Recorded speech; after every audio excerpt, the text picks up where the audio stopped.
Okay, hey everybody, guess who I got in the house? Not that she needs any introduction, I got the amazing Sandra V in the house, baby. That's right, the woman who broke the world's female record of running Transcon from San Francisco to New York City is in the house.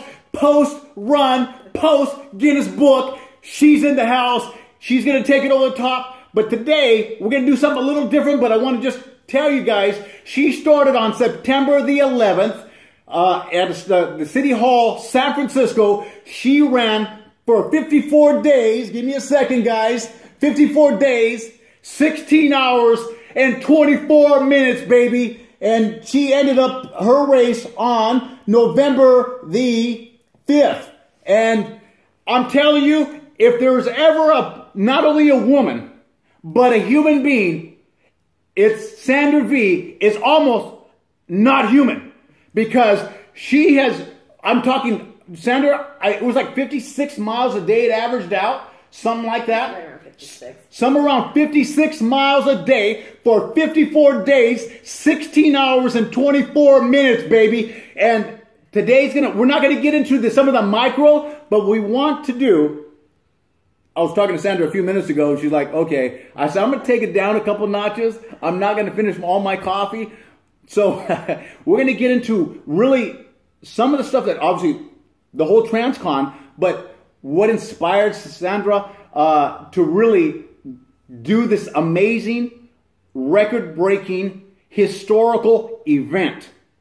What started this whole journey, what took her throughout the tough times. I don't know if there was a lot of good times, but the tough times, the difficult times, what kept her going internally. That's what we want to talk about. Sandy, it's really good to see you again. It's just a pleasure. I'm just so amazed at her. A few minutes ago, Sandy, you're telling me about what you were doing. I almost want to pass out in amazement. Sandy, and just tell us, it's really good to see you. What started this amazing thing? What do you want to get across to the viewers and to all people of what is possible?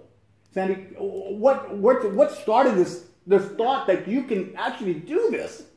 I guess it just stems back to, how I set goals for myself, even before, I was running at all, and thinking about, what do I need to do to be a mom, to be a good mom, and that's kind of where I think if you peel everything back, where things stem from, being a single mom and making sure I'm doing well with where I'm working and what else can I do to exceed and be able to, be proud and be a good example. So I think that's where it really stems from is that. And at the time, when my daughter was small, I wasn't very healthy and I wasn't in good shape. And, it's really, honestly, he said it before, I can't even, it does not compute with me.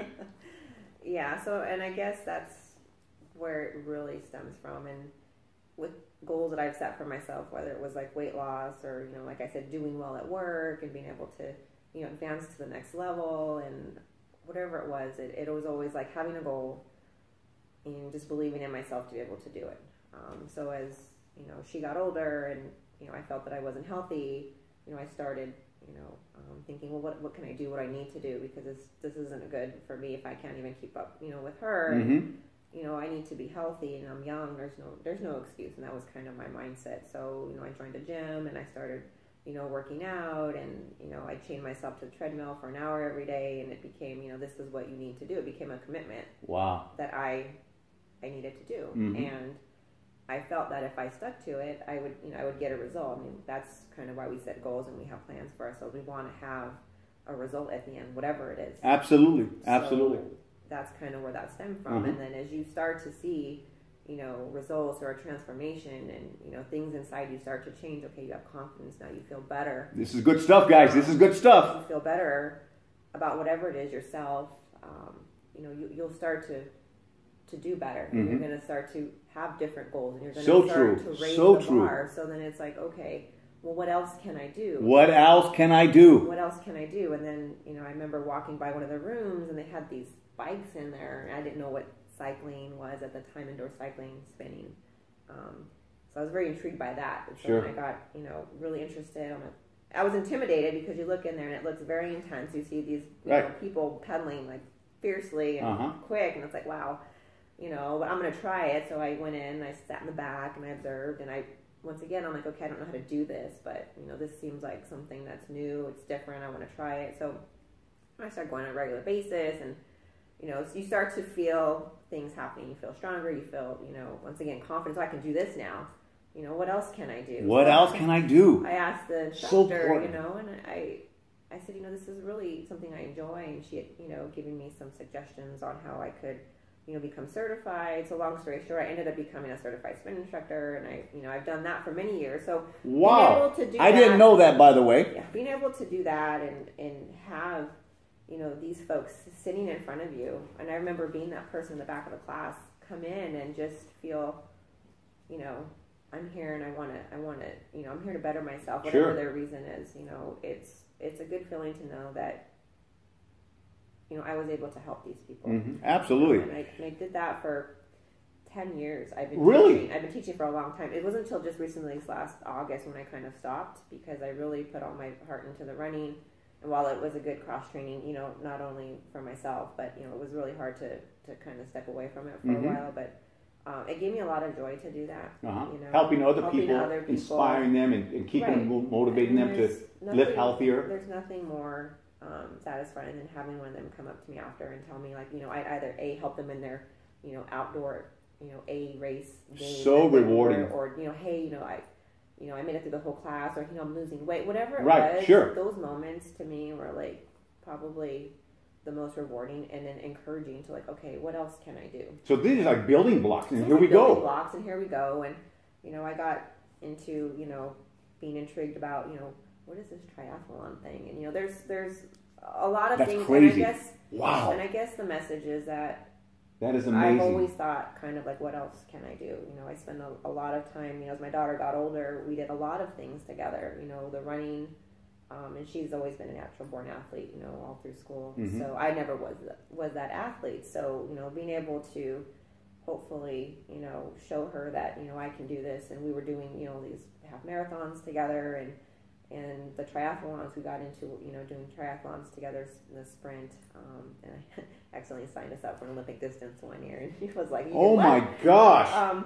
But with that also came, I need to learn to swim. Because I was so empowering. So, I worked with the team in training, and, really great coaches there, and a great team. And in that environment, I was able to learn, what I needed to be able to, to do the triathlon and swimming and things like that. So it just goes back to, whatever goals you set for yourself, whatever your motive is, whether it's, your children or, yourself or your spouse or, your students, whatever it is, there's something that, you have to believe in yourself. You have to find that in there. Got to believe in yourself. And then you started to run. And then I know we talked about it on the previous videos. As you began to run, what can I do next? What can I do next? And all of a sudden, this thing is starting to come out of you. Right. This confidence builder. Yeah. So, and I think by the time I'd realized and I had learned more about the ultra running, distances, and having been in the community, just the joy that it brought to be around these folks, and like, what else can I do? It became like not only a goal for me, I can do this, but one of the joys I also had was being able to post these pictures of myself running and selfies, and people can look at that as a selfish thing, but it was always like, if somebody can look at this post one day when they're not feeling good and say, hey, I can go run 5 miles today. This girl's doing it, and it's never been about, winning or fast. It's just about doing your best and feeling good about what you've done. Getting the best out of yourself. Getting the best out of yourself, to me, is like, if I can make one person feel good today, then that's always what it has been about for me. So, and then, and the other thing is, you never know who's watching you. I mean, you could be inspiring people or motivating them, even when they don't speak to you. So it's always kind of, in the back of my mind, who's watching. You never know, when I think about, when I learned about, Pete, Kostelnik and what he did, I mean, I was just like floored. I'm like, who does this? This is like a superhuman And thing. Tell me, what did Pete do? He ran across America in 42 days and change. I mean, he is Did he break it as well? He broke the world record for men. I mean, it's phenomenal. I'm in awe still. So she was in awe of this, and I'm then in awe. all of a sudden, did it get your creative juices Right. flowing? So- What started it? So I'm watching this silently, you know, Uh-huh. and I was in awe and intrigued about that. You didn't I'm know like, him. No, which is my point. Like, you know, I don't think we realize sometimes who's watching us, and it didn't even have to be about running, but I mean, there's probably millions of people that, you know, Sure. aspire to do things, Uh-huh. you know, when they see somebody, you know, doing something that, you know, wow, if they can do it, I can do it, you know, mentality. So, you know, even in my head, I'm like, it seemed like such an unreasonable goal, Uh-huh. you know, but I'm one of those people, you can't tell me I can't do something, because I'm like, I can do that, you know, so. I'd be the last one. You know her, I would never say something like that. Right, and I was just like, there's something I want to do, you know, and I remember just texting my coach, hey, I want to do this, and So I want to run you know, across the United and States. He, you know, I've been working with Dave Krupke for 2 years, and he's, you know, been a phenomenal coach and mentor, and you know, he's in Florida, so, you know, messaging it, I can just imagine he was probably like, oh, Sandy, right? You know, 'cause I'm always texting, hey, I'm going to sign up for this race, this race. I was like, you know, on a roll, and this was probably like, you know, the cream of the top. You know, she's really nuts. She wants to do this, and you know, then to actually, you know, get the wheels going to make it happen. As it started to come together, and you realize it's going to happen. I'm going to do this. We're going to do it, and I do have to say we, because there's no way I would have done it alone, you know, but, you know, the village that put it together was, you know, phenomenal. But, you know, just thinking about, you know, since we're thinking about what it took me to get there, these are the questions that, you know, everybody wants to know. And, you know, I've been interviewed by a ton of people already, and, you know, the same questions about, you know, what did you eat, and where did you sleep, and we'll get to that's going to come, by the way. Right, that's going to come, by the way. So don't you guys, you stay tuned. This is going to come. Those are all the questions I think that, you know, the surface type questions, and you know, it's interesting. Like, what those are the same things I was thinking too. But the other thing on the flip side of that is, you know, what does it take to do something like that? I mean, the mentality, and it really is a mental toughness. Yeah, you can, you know, be in shape, and you need to, to a certain extent. You're running, you know, fitness needs to be, you know, a certain level, and I really truly believe it's, you know, most of it was mental, you know, and as I was going through different phases of the run. But as you began that run, so how long did you train for the beginning of the run? Yeah. You had trained for about, I know it was ongoing. Yeah, so the training. And you got there, I don't want to get too much into that, but so the training really was like ongoing for a long time. I mean, even from January, like with the runs, the races that I did, and the, you know, the mileage, you know, I have been constantly running for 2 years, so I haven't really had a downtime. So, you know, this kind of thing is not overnight. To have the resolve that Sandra had to be able to start this whole journey, this world record breaking event that she did, this accomplishment to start it. She had been doing this for a long time, couple years. So kids, don't try this at home. And so finally you get there. You finally get there. The day of, you're there. What do you think? What's going through your mind as you begin? This is September 11th. What are you thinking? What I got myself into. And you just want to start, right? I just want to start. I just want us to start moving, because, like with any running event or race, it's like you want to go. You know, you want to get started. So that was really, you know, kind of, you know, my thought is, let's just, you know, we need to start putting miles in the bucket because we need to get going. So that was kind of my. Was it kind of like a relief just to start? I mean, just the relief, just start this. Let's get this party started. Yeah, I guess it was a relief. So much build up to get there. Right, there was, and then there was just that waiting, and then there was a time the week before when I didn't, you know, do too much running. Right. It was kind of, you know, you're going to be doing plenty of running, so don't run now. But yet I was super anxious, so I just wanted to get out there and start moving. So the cool thing about it, by the way, one of your mentors showed up that day of. Oh yes. Who was that mentor that showed up the day of? Yeah, so Dean Karnassus showed up. Dean Karnassus, the ultra marathon man, baby. Dean Karnassus showed up, fully supported. Sandra V was there September 11th on the steps of City Hall in San Francisco. Was amazing to me. It was. It was really nice that he did take the time to come out and do that. Because I know. Thank you, Dean. Thanks, Dean. It meant a lot that he showed up, and he was an individual who also, you never know, who's watching, as I stated earlier. So, I'd read his books and I knew his story, and it just resonated with me as here's this person who, made absolutely changes in his life and, has inspired many, the same way, and just somebody who's relatable that I could relate to. Sure. I just felt that with him. That is so cool. So, and then as you started, here you go, going through San Francisco, your first day out, and as you're going, you began, it's so far, you're talking 50-something miles. That first day, you're going through bridges, you're going through the city, and you're beginning to run, you know what you have to do, and what are you feeling at this point? You're going through, now the journey has begun. Well, the first day was a little clunky because the city is just, it's tough to get out of. So actually I was like, I wanted to get out of the city so we could really start running. Sure. Because it was a lot of maneuvers to get through there. So that wasn't, the first, few miles, it was 10 or 15 to get out of there was, they were slow. Because, sure. There's not much you can do about it. So I really wanted to just get out of the city, first of all. That was my thing. So. Were you surprised as your journey, the start of the journey, were you surprised how people came out that you did not know to want to run with you? Were you surprised with that? Like here, all of a sudden, someone just shows up, like you did not know, right? Right. Throughout. Well, are you talking about in the very beginning? Beginning or throughout? You're just getting these. I didn't have a ton of people, but I did have on the very first day. I remember because it was 911, and that day just resonates with me. September 11th, yes. And that was not intentional; just worked out to be that day. But I had folks that came out towards the end that had flags and the hooks. I remember their last name, and it was just it meant a lot that here's these people coming out. I'm sure, and that was always my thing. People have things to do. People have lives. Sure. And any time somebody can give you their time, to me, that's like the best gift ever because they are so true. That's something you're not going to get back. So you're giving me time.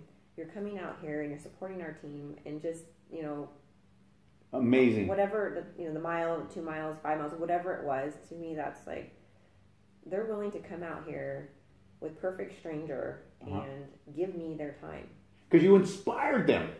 You were inspiring people you did not even know you were inspiring. And I don't think that really resonated until maybe when we were getting into places where I had teams come out of cross country, kids, Central City. Wow. And the whole team came out, and I remember this too because the coach brought them out. And I'm terrible with names. I always have it, so I'm so sorry. I can't remember anybody's name, but I remember the team. I remember the kids. I remember them behind me, and they were playing a game about going to New York. So I'm listening to them chant, and it was really just a good feeling for me to hear these kids and how their coach was with them. And it was we're going to New York, and she, each student would say, I'm bringing it was an A through Z, so each one would add on. So I'm going to bring an anaconda. No. Okay? And then the next one would say, well, I'm going to bring an anaconda and a Barney. So how cool is that? And just the way they were with each other was very comforting, and it gave me that that push I needed, and just to hear them, and it just resonated with me as in here are these kids that could be running on their track, right? That they took the time, their coach brought them out to run a little bit with me. Something I'll never forget. Wow. This is amazing stuff. Sandra, you know what? One of the things, I'll be honest with you, one of the things that stuck with me, and I was following Sandra's journey, was when I saw a picture of you in Colorado, in the Rockies, I don't know what the elevation was, but I know it's high. And in a snowstorm, blizzard-like conditions. Do you remember that part of it? It's hard to imagine how somebody can do that. You know what I'm talking about that time? Yeah, we had some snow in Nevada, and that was the first time we saw the snow. And little did we know we were going to actually deal with it in the format of, blizzard or storm, or have to, go out and do another third run to potentially miss the storm that was coming, which would have been a setback, which was what happened that So you're night. climbing those Rockies, the Colorado Rockies at this time, right? I mean, around this I time? don't know if it was actual Rockies. I don't want to misquote anything, but that was... In Colorado. I remember the pass. In some elevation. It was Rabbit Ears Pass. I don't even know what it is, but it sounds kind of crazy. It was Rabbit Ears Pass. And every time somebody asks me about Colorado, that's the thing that resonates in my head is that pass. You hear that, Coloradans? Okay, that pass is it's not easy. And it was snowing. It was snowing and it was dark. And I'd already been on my feet for 50-ish miles. I don't remember the exact number. That same day? That same day. I'd done 2 runs, my morning run, my evening run, and then we had to go out and do one more run, you know. And honestly, mentally, I wasn't wanting to do it. Sure. So, and the mind is a powerful thing, is something that I've learned a lot. It really is. And if you give it the opportunity to take over and consume, it will.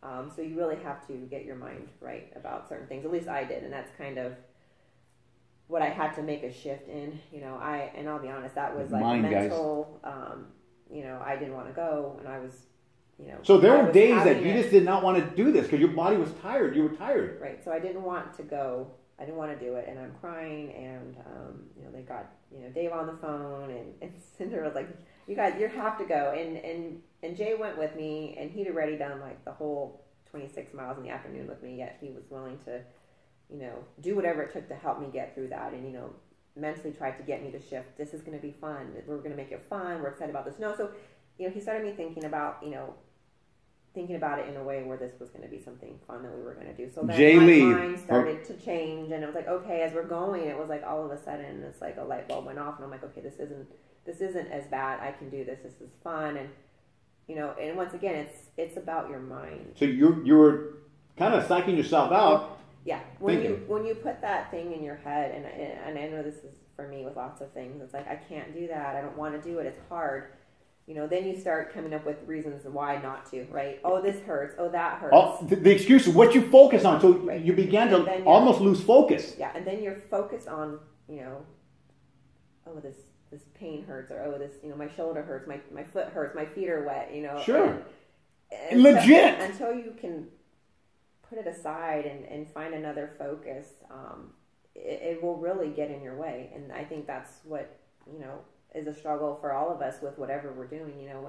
Focus. I think about, you know, work or other things, and it's true, when you don't want to do something or you think you can't, then it you know, your mind starts to, you know, give you these excuses and reasons not to. But if you're able to block it or channel your mind back on, okay, no, this is what I'm going to do, I can do it. So I actually had a mantra that I gotten from Heather Ulrich, and it was... Listen to this, guys. This is how one of the things she did to keep her laser-like focus.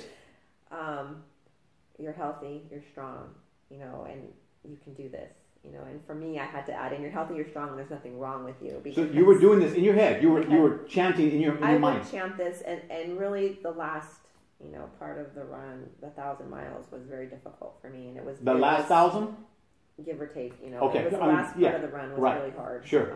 Mentally, it became about, I couldn't think about it in terms of like numbers anymore.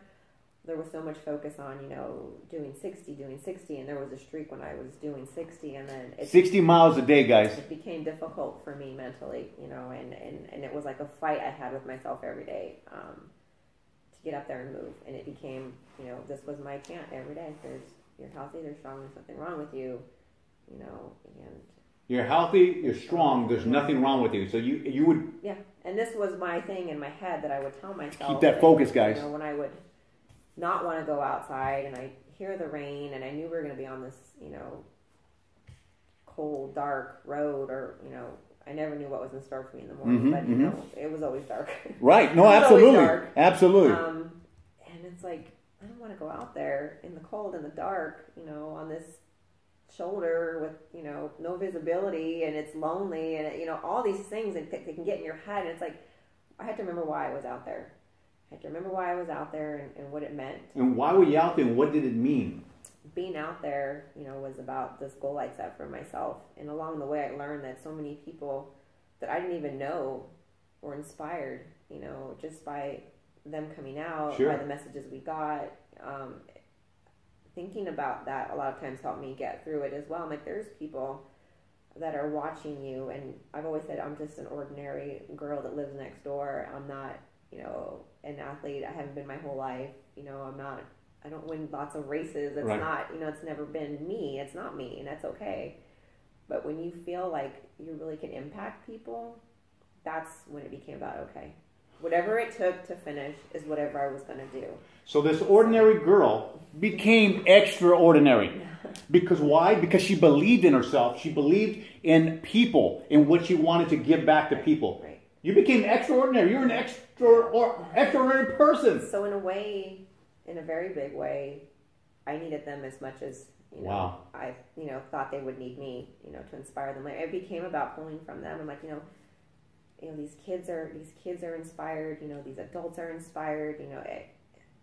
You got to get out there and move. And there's nothing wrong with you. Get out there and move.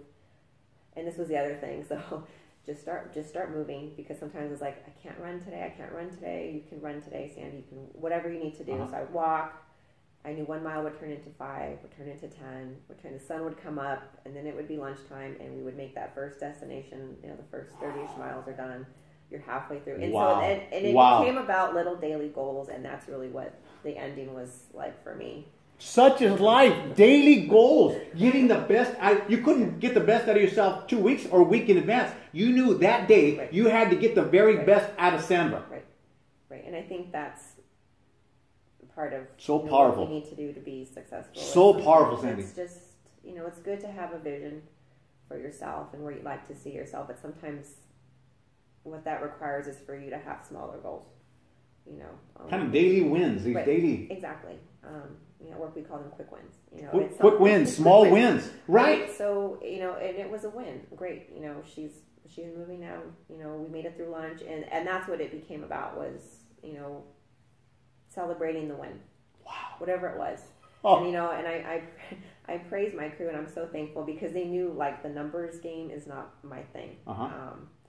And everything was very positive, and it was never about the miles. It was like, what is your goal today? And it was about, I'm going to focus. I'm going to find something beautiful to see today. And that's kind of where my mind went the last few weeks. Very powerful. Very powerful. Like, taking a minute to stop and look. And then, Marshall had told me this too. You need to be kind to yourself, because I'm very hard on myself, and I beat myself up. I didn't do good today. I didn't run as far. I didn't run as fast. Whatever it was, and I would get these things to beat myself up. And it's like, appreciate what you're doing, because what you're doing is so hard.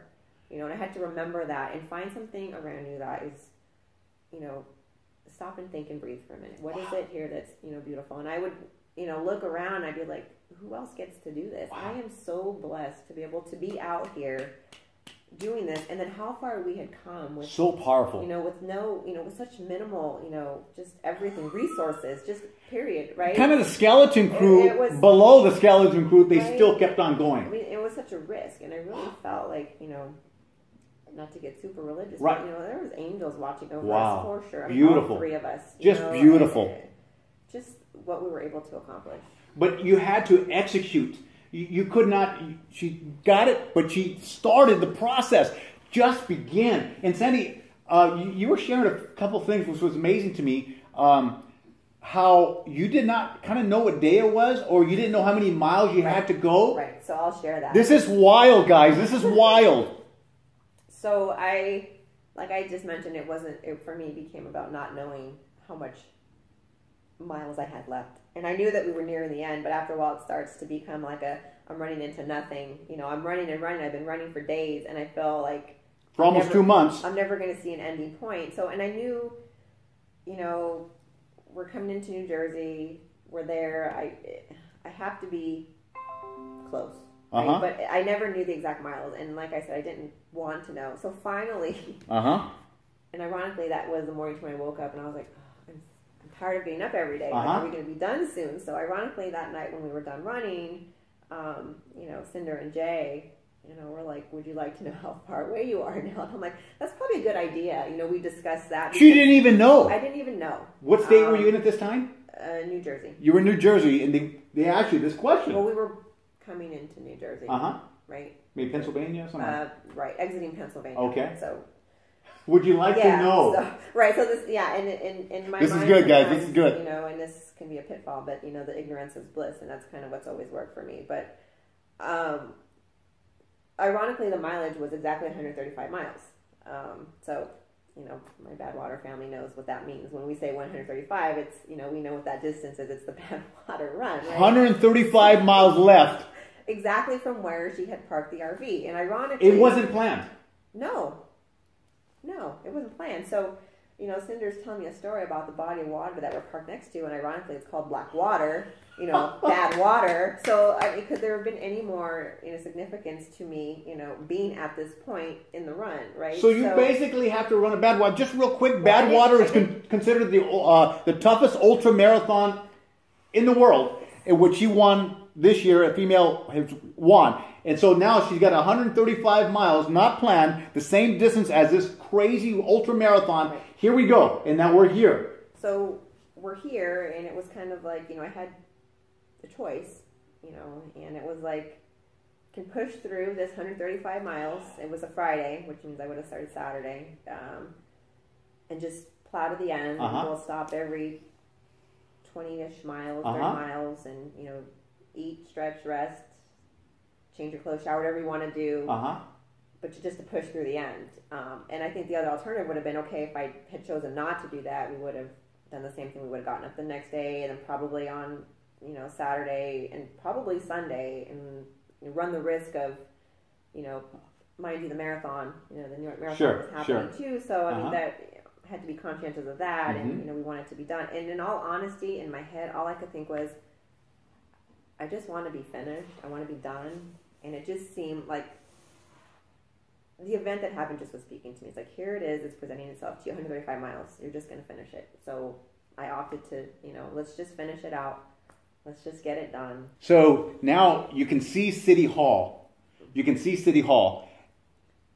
What are you feeling? This feeling of City Hall as you're coming toward the end of this over 3,000 mile journey. Right. I think for me it was shock. I really was like in a state of shock to see it and then to climb the steps, and the whole memory I have of that is of just surrealness, I guess. You know, like what's happening here. I can't believe that we're here. And I remember climbing the steps, and Jay and I were the only ones that were able to go in for, you know, for purposes of it being late at night and whatnot. And I climbed the steps, and I remember I climbed the steps, and I stood there, and I had the, you know, baby T, it was a tracker, you know, the baby torch, as we named it, you know, and I was like, remember, I climbed them, I was just like, they're done. I stood, I raised my hand, I was like, we're done, you know, and I couldn't believe it, you know, and we went back on Monday, you know, to take pictures, and I'm like, you know, and I can't even explain it. It wasn't even like I felt happy or proud of myself yet, and it's actually taken some time to feel like I accomplished it. It was just, how do we get here? Wow.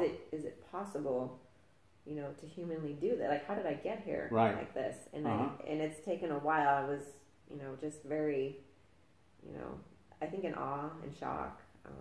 You know, so when everybody kept asking me how I felt, it was very hard to explain, and it was like, I don't know. Wow. You know, I really didn't know.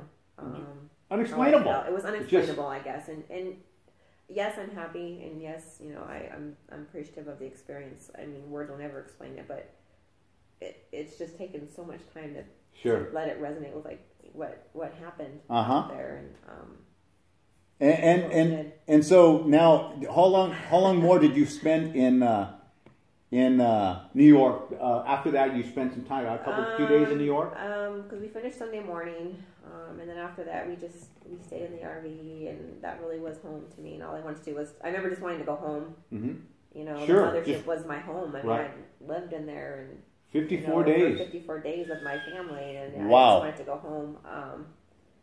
So we just spent the day in there Sunday, just resting and you know, just talking. And we stayed on Monday, and we went back and took pictures, and I ended up going home on Tuesday. I thought I need to get back, and you know, I needed to get back to work, but I was still struggling with trying to, you know, figure out what just happened here. I'm like, how did we get to New York? I still couldn't believe it. And everybody knows I had this pillow, right? I talked about the pillow in one of my one of my interviews, Uh-huh. and it had a picture of the states on there. And so like every day we would, here we're making this little bit of movement, right? And Uh-huh. I went home and I looked at it. I'm like, and I still do it today. It's on my bed. I'm like, how did we get here Wow. from here to here? I'm like counting the states: 1, 2, 3, 4. And I think it was about 11 states. It was about 11. Wow. I think if I counted them correctly. I still have Jello brain, but I think it was 11 states. Wow. I mean, you did this amazing feat that, I mean, to put it in perspective, this country is over 200 years old. There's over 300 million people in the United States. You did something, and then you can go to the world. Right. But you did something that no female at a speed that no female has ever done. And not only the northern route, like we mentioned, that there just such a monumental feat. It's hard to put it into words what you did. And so now where you're at, are you you want to say any of those? But now you're here now. It's just this feeling. What are you feeling now? What's this feeling that you're having now that it's almost unbelievable still what you did? Right. So it's been 3 weeks today. 3 weeks today that you, I think I'm just feeling really good about what's happened, and still just working through stuff. Sure. Mentally and physically, I'm still like tired and I just want to eat all the time. But I guess that's over 3,000 miles.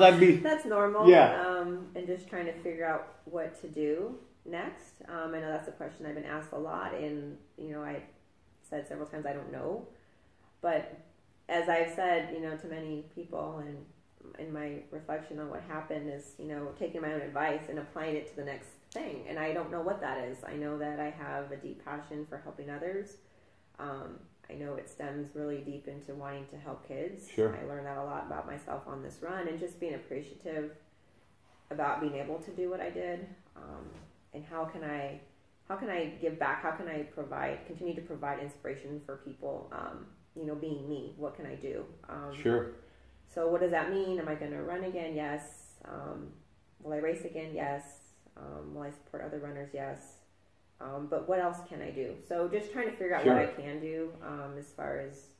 And it's not necessarily a physical one. So now this world record breaking accomplishment you did, you can use that to inspire not only young ladies, but women, men. You can use that whole event to inspire the world, really. Honestly, that does inspire the world. She did something that's never been done before. At the speed, she has done it. So this whole thing is maybe not what can you do next, maybe not so much a physical one, as you will do those things, but use this to empower really mankind. And that's the way I see it. I know I might use some hyperbole, but really, it's really the truth. Right.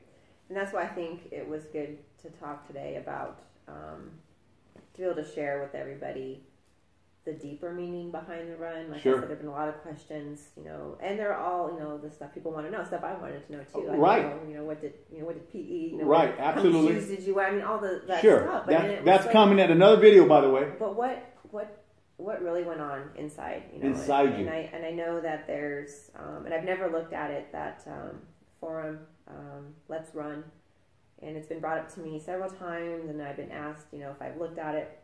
I've never looked at it, not once.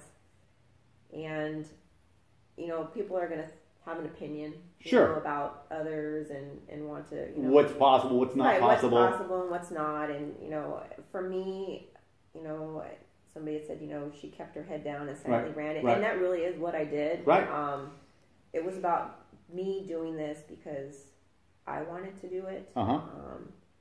And knowing that, I had limited experience and, just this faith and belief that it's possible. And that's really all that matters. We can't get caught up in what other people think and say, and I don't care. So powerful. It doesn't matter to me, and... If you had cared, you never would have did this. You would not have accomplished it if you had cared about whatever. Because people were thinking you can't do it, all the talk, negative talk. So she made what seemingly was the impossible, because it had never been done, she made it possible. So now the rest of it, I consider her a visionary. I consider her a trailblazer because it has not been done up until now. Now it's been done. Sandy, it's just amazing. I mean, there's so many things we'll want to talk about. I would love to do another video with you in the sense that I want to talk about the shoes. What did you eat? All these different things. What the mood was in the mothership. I mean, all these things throughout 54 days. I know there was some drama. On there, but we'll talk. But no, just that you're tired. You're tired. I mean, did you go nights without sleeping at times? Not enough sleep. Yeah. All those things. I want to talk about those things at another time. But I know Sandra really wanted to get a story out, what she was feeling inside, to inspire, to encourage, to motivate, that anybody can do this if you just have the right mindset. Right. And that's the power behind all this. Right. Just to believe in yourself, and it's such a powerful message, and it's easier said than done, but it is humanly possible. I mean, just amazing, Sandra. I mean, any closing thoughts? No, it was just, and this is probably, just a benefit for me to be able to talk about it, because it's been hard. Sure. And it's hard to explain, and it's hard to have, you can't expect people to understand, how you feel, but being able to talk about it and maybe talk about what it took inside might, be part of my healing process. And it is, it's been, like I said, just a blessing. I've been able to do that and to see what else I can do with this message of inspiration and belief. It doesn't have to be about running, but how else can I help? In anything. Just take it over the top, guys.